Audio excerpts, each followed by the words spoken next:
Championship Wrestling. I'm your host, Les Thatcher, and joining me at the top of the program, my good friend and a great wrestler, Blackjack Mulligan.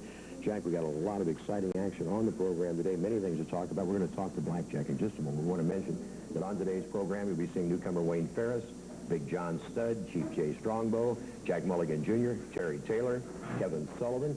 We'll be talking with Tony, Mr. USA Atlas, also Nature Boy Ric Flair with us. And to start with, we want to talk about this favorite wrestler contest, and we want to show you the kind of response we'll be getting. Just a minor portion, believe me, of all the mail's been coming in for your favorite wrestler. And we'd like to remind you once again, if you'd like to vote, write the favorite wrestler contest, care of Southern Wrestling Incorporated, P.O. Box 23034, Knoxville 37922. And of course, a lot of those coming in for you, Junior, a lot of great wrestlers. I understand wrestling's been a very vicious rumor. I'm falling behind, so if I can give a plug right here, come on, send some cards and letters in. I think you want your watch, right? Yeah, that's right. Nice watch. I think Taylor and Junior are really pulling out there. Yes, sir. We've been talking about the great wrestling talent in the area, the great wrestling talent coming into the area. Jack and I are going to discuss that in just a moment. First, a couple of announcements. The Southern Heavyweight title belt has been held up. We'll be giving you details later in the program, a detailed explanation as to why. But at this point, neither John Studd nor Jack Mulligan Jr. is the Southern Heavyweight champion. That belt at this point is in limbo. And I know that Junior's a bit distressed about that too, Jack. Well, I'll tell you what, that thing, NWA, they'll see later on the show, made some kind of ruling on that. But I've never seen such an influx of wrestlers after this title. They're coming from all over the country. They're coming from all over the world after the Southern Heavyweight Championship, because it is very important in the rankings and so that you can get in the ratings. And I'll tell you what, they're coming in left and right, and it's a mess right now. Certainly are. A crackdown on rules by the National Wrestling Alliance. Again, we'll be talking about that in detail later on, but to give you an example, because of the incident here last week involving Kevin Sullivan and Terry Taylor and the hair-cutting problem, Kevin Sullivan has been made an example of by the National Wrestling Alliance, and he has been fined $1,000. And we'll be talking about that later on. Sounds tired of me, Les. I'll tell you that. If I was Taylor walking around looking like that, I'd be more than hot. I would think so. I don't know if $1,000 could cure my animosity or not, Jack. Dick the Bruiser, one of the most vicious men in professional wrestling, coming to the area very soon. And here's a man that you've crossed paths with several times. I'm going to tell you what, Dick the Bruiser, don't confuse him with Bruiser Brody. Now, Dick the Bruiser, without a doubt, one of the meanest wrestlers in the world. He's made comments. He's coming after that title right now. We don't know who holds the title, but he's coming into the area.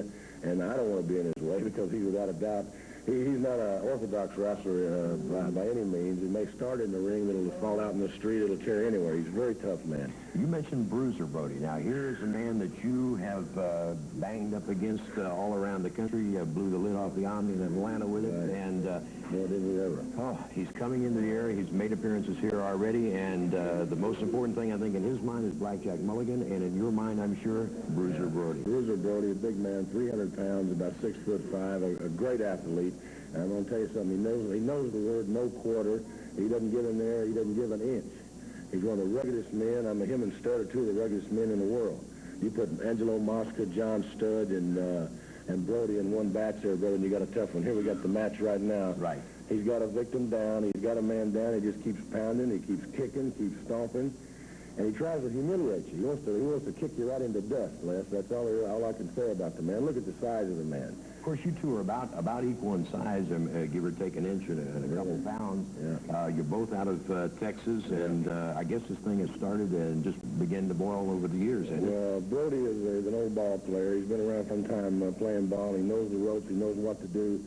He's a great athlete. You can't take anything away from him. He knows what to do, but he doesn't use any of his wrestling ability at all. All he does is try to pick up something and waylay you. And I hate to repeat myself, but the man, when he gets you down, he'll put the boots on you, try to finish you off. And every time I've had a match with him, whether it's in Atlanta, whether it's in San Francisco or Phoenix or Dallas, it's wound up being an all-out brawl. And I don't care if it's a Texas death match, chain match, they're the most brutal matches in the history of wrestling.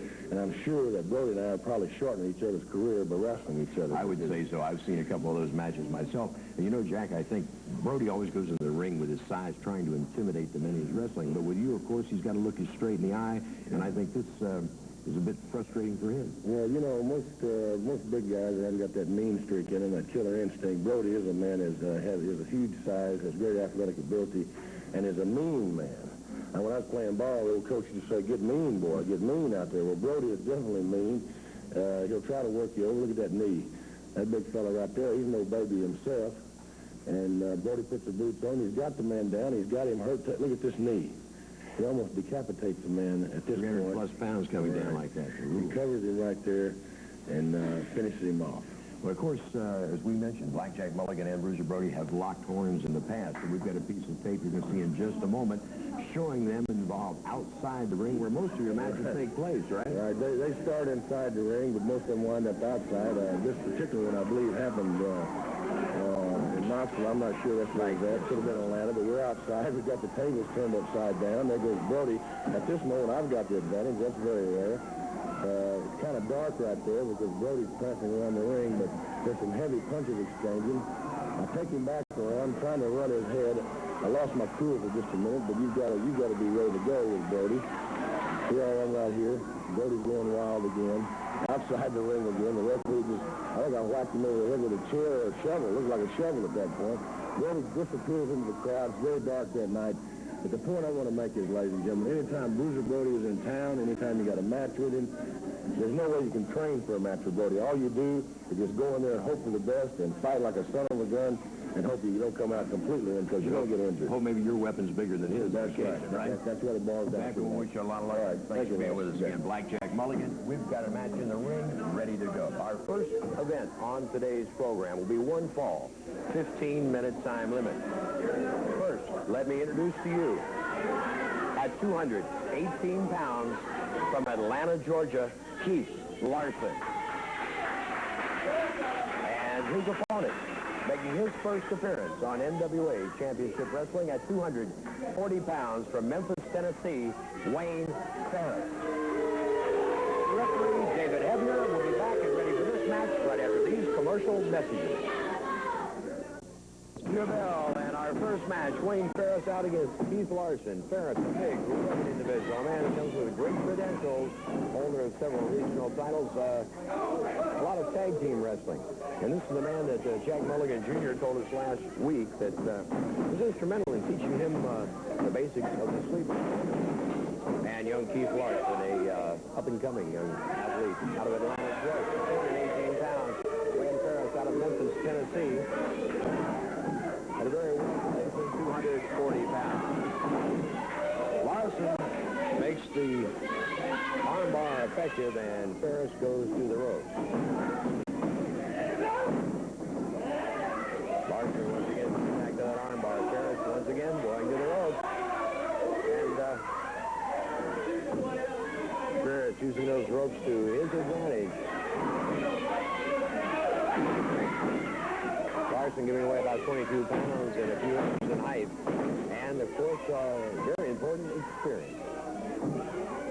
He's a fine young athlete. Nice gentleman. Working his way up through the ranks in professional wrestling. And right now, Wayne Ferris setting up his offense with the armbar on Keith Larson. Ferris not wasting any time. Going to the 3-6 back alley brawling style. The kicks, the forearm blows, and now moves back in to lock in an armbar once again. As we told you at the top of the program, the Southern Heavyweight Championship belt is in limbo. It has been held up. Details forthcoming later on in the program. Both John Studd and Jack Mulligan Jr. said over this incident. Also a $1,000 fine left to Kevin Sullivan for hacking away at the hair of Terry Taylor here on the program last week. Larson in little trouble now as Ferris concentrates on that arm. Breaks just on the 4 count. 5 would have been the disqualification.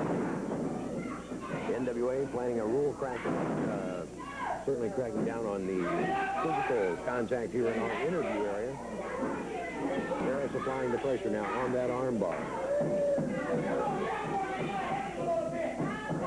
Wayne Ferris in the pro ranks about 5 years now. And predominantly in tag team competition throughout the Midwest and deep southern states. And we're now branching launching out, going to singles competition. And from all the reports we've heard, has been very successful. Larson trying to break free. Ferris right back at him with a nice forearm. Takes Larson head first into that top turnbuckle. Young Keith feeling the effects of that, trying to clear the cobwebs as Ferris staying right on top of him. Ferris gaining his advantage, pressing to keep it. Ferris takes him in and jumps in. Nice move going in deep, putting his man in. Nice stake down. And on the 2 count, referee Hebner mentioned Ferris about pulling his shoulders up. Again, those sledgehammer-like blows across the back. Ferris methodical in his attack. Larson with a nice reversal, but Ferris moves out in time and jams that shoulder. One that Jack Mulligan Jr. says that Ferris is instrumental in helping him learn, and you see Ferris using that hold right now, applying the pressure. The arm drops once. If we see it drop 3 times, that's all she wrote. Wayne Ferris with a sleeper hold over Keith Larson in our first event here on NWA Championship Wrestling. Ferris will be setting Larson up now, starting that flow to the carotid artery once again, slapping him down across the back, and Keith coming out a bit groggy. We're going to have Wayne Ferris join us here at our desk, and we want to welcome Wayne to... Get over my Thatcher! You think I don't know you? I know who you are. You don't know me. Okay, all right. I was mentioning to the fans... You shut your filthy mouth. A man gave me a nice compliment about you last week. Jack Mulligan Jr. Said that you and he were very good friends. Yes. Is he here? Well, he will be here later. Yes, he's on the program. I didn't see him earlier, but... Later, huh? Yes. That's just like old Jack. Boy, he used to leave me standing waiting on trips all the time, waiting for him. He's always late. He's going to be here? Yes, he said you and he are good friends. In fact, you were instrumental in teaching him the sleeper hold. Yeah, we're very good friends. I want to see him. He's going to be here. Right, exactly. A lot of good competition in the area, and I know you're going to add to that. An impressive win for you here today.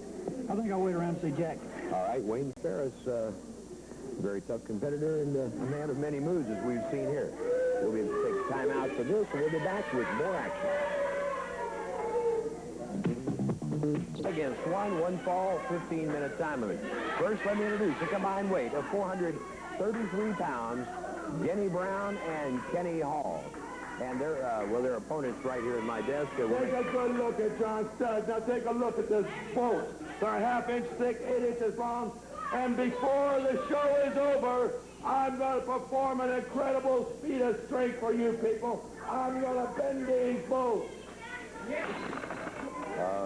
Okay, the bolts that John Stead's talking about bending, we'll get to those later, he says. But right now, let me introduce the other participant in this handicap tag at 330 pounds from Los Angeles, California, Big John Studd. 1 fall, 15 minutes. We'll be back and ready for action right after this.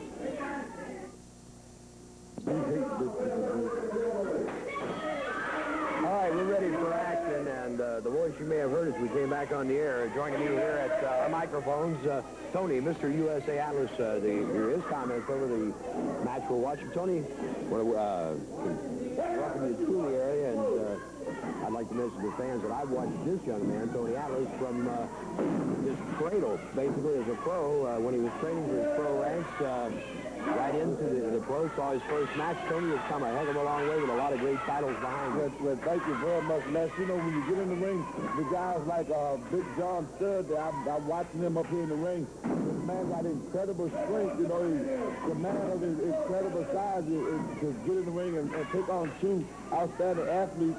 These 2 guys he got. Look at that, just got more strength in one arm than most men got in both. But they are these incredible athletes. You run up against athletes like John. That the opposite can even knock him down. Couldn't even refer to that's 350-some odd pounds. A man there, and when you fight him, you got to just be big and powerful to mess with him. But he gonna run into trouble because you got people in there like Jack Mulligan and Jack Mulligan Jr. So these things, they just as big as John Stud, just as tougher, and I believe they could go ahead and take care of business with them. Well, Tony, you know, you're going to add to the competition already in the area because you've proven time and time again to be a very tough competitor in that ring. And I know you wouldn't mind squaring off with Stud yourself. No, I wouldn't. You know, I train a lot with heavy weights and do a lot of running. And when you get in the ring with a man like Stud, as I said earlier, you have to be in the top condition in order just to last with him, you know. And to defeat John Stud, you have to be one heck of a man. But John Stud, he's just like the rest of them. Every dog has his day, and John Stud, he can't meet a defeat as somebody of his own equal standard. Stud's size and Denny Brown and Kenny Hall, these two opponents, collectively weigh 433 pounds. Stud weighs in at 330 all by himself, so right. He's not spotting all that much weight here. No, he ain't. There's old John Stud hollering about he's the most popular wrestler. I ain't gonna doubt that. He is very popular, known all over the country, wrestling all in New York, the Dodgers, all over the world. But John Stud got to realize here in Tennessee, the people of Tennessee got one thing on their man, and that's a lot of good competition. Tennessee always been known not to be afraid of competition. They go way back in the days of feuding. Right, they're not afraid of that. You're talking about Stud's popularity. I would say John's probably more popular with himself than any of the fans, though. Oh, yeah. Everybody know him. They don't particularly like him because of his methods of wrestling. Some of the things he do is really quite unnecessary. Stud putting his cobra hold on and cutting the flow of blood off to the brain. This is similar to the sweeper, Tony, and it's a very effective move. Yes, it is. Tony, as I understand, you're training for Mr. America competition right now. Yeah, I'm down in Las Vegas for a little while training for the American, and I just can't wait for guys. The competition all over, try to get back and square off with guys like this John Stud around here. Show him how to do that Tennessee stomp. Well, there it is, John Stud with the win and the cobra hold over Kenny Hall and Denny Brown. Stud pounding on Denny Brown. He's going to put the cobra on Denny.